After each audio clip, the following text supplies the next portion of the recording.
जय श्री केदार, हर हर महादेव। मैं प्रमोद रावत आप सभी का स्वागत करता हूं एक और नई वीडियो में, एक नए शानदार ब्लॉग के साथ। दोस्तों, सुबह के 10 बजने वाले हैं। अपने गांव से काफ़ी दूर रुद्रप्रयाग से ब्लॉग की शुरुआत हो रही है और शुरुआत में स्क्रीन पे आपको दिख रही होगी हल्की हल्की बारिश शुरू हो गई है, जिससे मौसम एकदम बढ़िया और ठंडा ठंडा कूल कूल हो गया है। और अभी अभी 15 मिनट में ही ये मौसम ऐसा कुछ हुआ है। सुबह अभी कुछ टाइम पहले तक बहुत तेज़ धूप लगी हुई थी और सामने मौसम ख़राब था, लेकिन अब बिल्कुल उल्टा हो गया है। हमारे ऊपर मौसम काला हो गया है और सामने से जो बादल हैं वो हट गए हैं, नीला आसमान देखने को मिल रहा है। तो पहाड़ों में ऐसे ही है और अभी यहाँ कम कम बारिश हो रही है, लेकिन वहाँ ऊपर से देखो कितनी तेज़ बारिश आ रही है। पल भर में वो बारिश यहाँ तक पहुँच जाएगा जहाँ मैं खड़ा हूँ पार्किंग में। तो इसीलिए अब मुझे दुकान पे जाना पड़ेगा।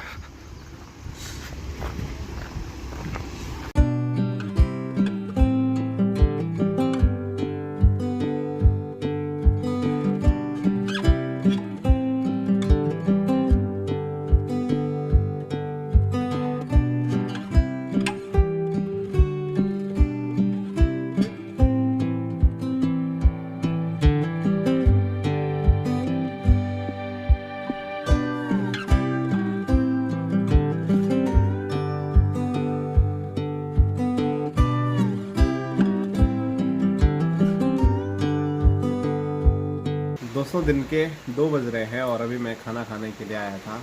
और खाना खाने के लिए जैसे आया तो यही फंस गया। खाना मैंने खाया और स्क्रीन पे अभी आप देख सकते हैं काफ़ी तेज़ तेज़ बारिश लगी हुई है। और ऐसी बारिश में अब दुकान पे जाना थोड़ा मुश्किल हो रहा है। थोड़ा बारिश कम होने का मैं इंतज़ार कर रहा हूँ। तो जैसे ही बारिश थोड़ा कम होगी तो फिर उसके बाद फुर्र से दुकान पे भाग जाऊँगा। लेकिन आज लग नहीं रहा है इस बारिश से, क्योंकि जो बारिश लगी रहती है ना, ज़्यादा मोटी नहीं होती है। तो ऐसी बारिश काफ़ी लंबे टाइम तक रहती है। मोटी बारिश आती है, एकदम से आती है और एकदम से फिर चले भी जाती है। दोस्तों, शाम के 6 बजने वाले हैं और अब जाके जो मौसम है वो थोड़ा सही हुआ है, नहीं तो आज काफ़ी बारिश हुई रुद्रप्रयाग में। और ये देखिए, अब धीरे धीरे जो मौसम है वो खुल रहा है और आसमान से जो बादल हैं वो अलग अलग हो रहे हैं। और इस साइड दिखाऊं तो सामने पहाड़ी पर बड़ा प्यारा खूबसूरत कोहरा फैला हुआ है और चारों साइड एकदम साफ नज़ारे देखने को मिल रहे हैं, जो कि गर्मी में धुंध की वजह से बिल्कुल गायब हो गए थे। और यहाँ पर भी आप देख सकते हैं सामने गजब और खूबसूरत नज़ारे हैं। और यहाँ देखो, हमारा सेटिंग का सामान पूरा बारिश से ख़राब हो गया है। ख़राब तो नहीं, वाटरप्रूफ प्लाई है, लेकिन भीग गया है। भारी काफ़ी हो जाएगी ये सामान इधर उधर ले जाने में।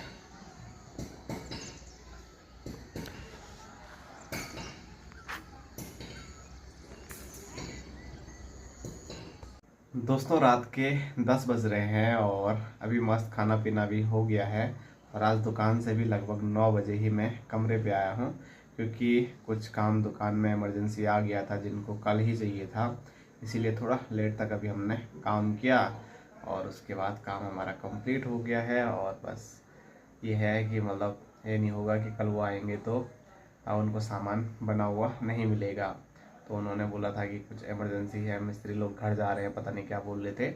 लेकिन हमने अपने तरफ से काफ़ी कोशिश की और कोशिश हमारी सफल भी रही। उनका जो भी सामान था वो आज के पूरे दिन भर में हमने उनको बना दिया है। ज़रूर लेट तक काम करना पड़ा, लेकिन कोई बात नहीं। हमारी तो सबसे पहले यही चीज़ रहती है कि ग्राहक संतुष्ट होना चाहिए और जब उनकी मांग हो, उनकी मांग को हम पूरी करें, तो वही हमारे लिए सबसे बड़ी बात है। तो इसीलिए हमने लेट तक काम किया। और बाकी आज कुछ भी ज़्यादा मैं शूट नहीं कर पाया, क्योंकि काफ़ी बिजी था दुकान पे और बारिश भी आ रही थी, तो इधर उधर भी बीच में थोड़ा भी जाना हुआ ही नहीं। साइडों पे ज़्यादा तो शायद वहाँ कुछ मैं ब्लॉग शूट करता, लेकिन आज ऐसी बारिश में साइडों में भी कहीं पर मैं जा नहीं पाया, तो ब्लॉग मैंने शूट नहीं किया है। तो आप लोगों के बहुत सारे सवाल आ रखे हैं, बहुत सारे कमेंट आ रखे हैं, लेकिन सबका जवाब तो मैं अभी नहीं देख पाऊँगा, क्योंकि मैंने आपको बताया था Q&A वीडियो में ऐसे बनाऊँगा जहाँ पर माँ बापू जी भी हो, संजना भी हो, मतलब सब लोगों के लिए आपने अलग अलग सवाल पूछे हुए हैं, तो उनके जवाब सबके साथ बैठ के देने वाले हैं, क्योंकि आपने जो सवाल उनसे पूछे तो उनके जवाब वो भी तो देंगे। इसी वजह से कुछ सवाल हैं जो कि काफ़ी बार पूछे जाते हैं और शायद मुझे ध्यान नहीं है कभी मैंने जवाब दिया है या नहीं दिया है, लेकिन ये सवाल बार बार पूछे जाते हैं। तो कुछ सवालों के जवाब मैं आपको अभी इस वीडियो में देने वाला हूँ। तो एक ऐसा सवाल है जो कि मतलब बहुत सारे लोग सामने से भी मुझे पूछते हैं और वीडियो में भी कमेंट करके कई बार पूछा गया है। तो मुझे ध्यान नहीं है कि मैंने इसका जवाब कभी दिया है या नहीं दिया है।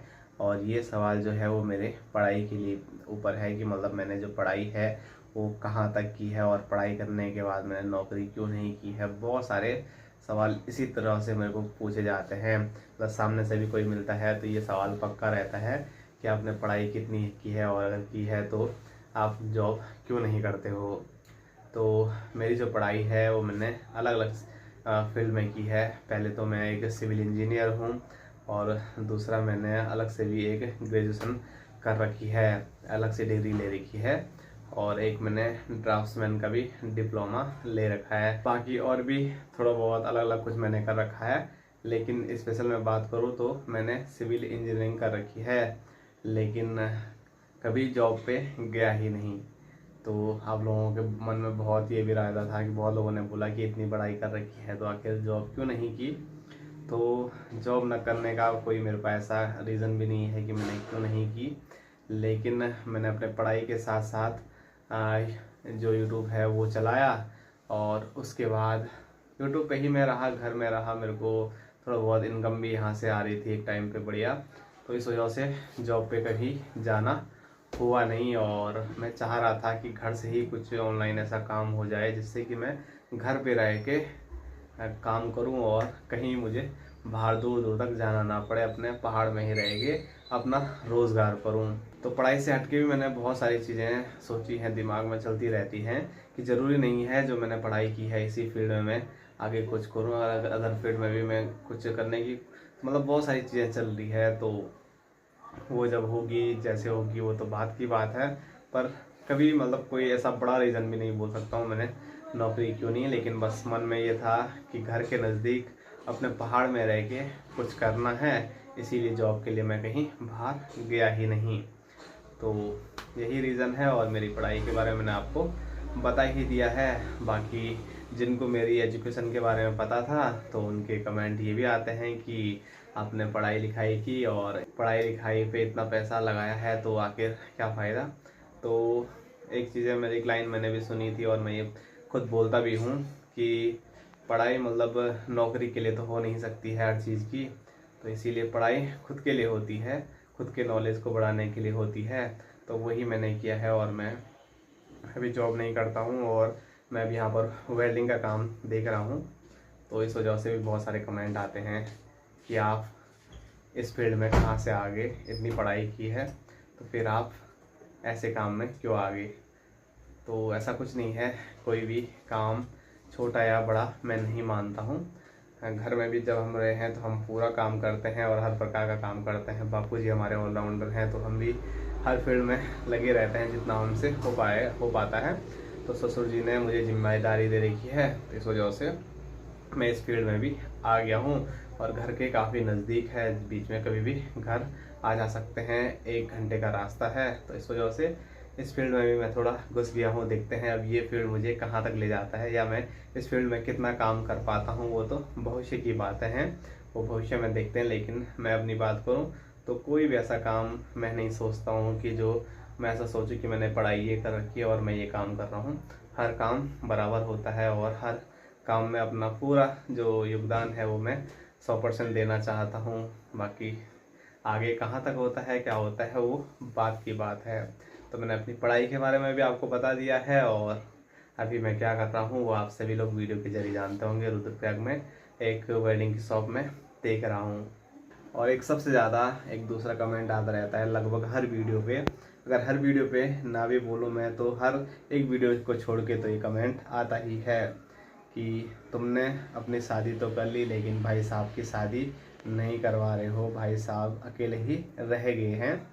तो बहुत सारे ऐसे नेगेटिव में भी आते हैं इसमें कि तेरे को बड़ी जल्दी थी या पहले बड़े भाई की शादी होनी चाहिए थी, तुम लोगों ने गलत किया। तो ऐसे में मैं कुछ नहीं बोल सकता इस चीज़ पे। लेकिन रही भाई साहब की शादी की बात, तो परिवार की जिम्मेदारी के साथ साथ सबसे बड़ा जो डिसीज़न होगा वो भाई साहब का होगा कि उनको शादी कब करनी है, किससे करनी है, कहाँ करनी है, कैसे करनी है। तो इसमें हम कुछ भी नहीं बोल सकते हैं। माँ बापू जी तो कब से चाह रहे हैं कि भाई साहब जल्द से जल्द शादी कर ले, लेकिन भाई साहब क्या मतलब अभी कोई प्लान ही नहीं है शादी करने का। तो छोटे बच्चे तो भाई साहब हैं नहीं कि ज़बरदस्ती बोलो कि चलो जी शादी करो। और शादी एक ऐसा डिसीज़न है जो कि ज़बरदस्ती कभी किया भी नहीं जा सकता है, क्योंकि ये एक जीवन का बड़ा डिसीज़न है, सबसे बड़ा डिसीज़न भी मैं इसको एक बोल सकता हूँ कि शादी इतना बड़ा डिसीज़न है कि कोई ऐसे भागा दौड़ी में नहीं ले सकता है। तो इसीलिए भाई साहब इस बारे में विचार खुद करेंगे, तो तब भाई साहब की शादी हो जाएगी और फिर आप लोगों को भी हम बता देंगे। बाकी रही लड़की ढूंढने की बात, तो हम तो कई जगह जाते हैं, बात भी करते हैं, लेकिन भाई साहब जब चाहें तब शादी करेंगे, जिससे चाहें उससे तब शादी करेंगे। इसमें हम कुछ भी नहीं कर सकते हैं, हमारा कोई भी इसमें डिसीज़न नहीं होगा भाई साहब के ऊपर कि आप इससे शादी करो या ऐसे शादी करो। भाई साहब जब चाहेंगे, जैसी शादी चाहेंगे वैसे करेंगे। तो आप लोगों का ये भी कमेंट बहुत आ रहा था कि आप लोग भाई साहब की शादी नहीं करा रहे हैं, तो हम कैसे कराएं। भाई साहब की शादी के लिए इच्छाएं भी तो होनी चाहिए। भाई साहब की अभी कोई प्लानिंग नहीं है, भाई साहब अभी शादी नहीं करना चाहते हैं। वो शायद एक बार मैंने पहले वीडियो में भी बोला था। बाकी दोस्तों और भी बहुत सारे सवाल हैं, और अभी भी आपके मन में कोई सवाल आ रहे हैं तो आप बेझिझक कमेंट में पूछ सकते हैं। तो बहुत जल्द Q&A वीडियो आएगी और उसमें आपके सभी जो सवाल हैं उनके जवाब दिए जाएंगे। लेकिन वो Q&A वीडियो आएगी, सबके साथ बैठ के एकदम बढ़िया तरीके से आपके सवालों के जवाब दिए जाएंगे। तो फिलहाल जो बहुत ज़्यादा पूछे जाने वाले सवाल थे उनके वैसे मैंने जवाब दे दिए हैं, और अभी मुझे और सवालों मतलब ऐसा कुछ ध्यान नहीं आ रहा है जो कि इसका जवाब मैं अभी दे सकता हूँ।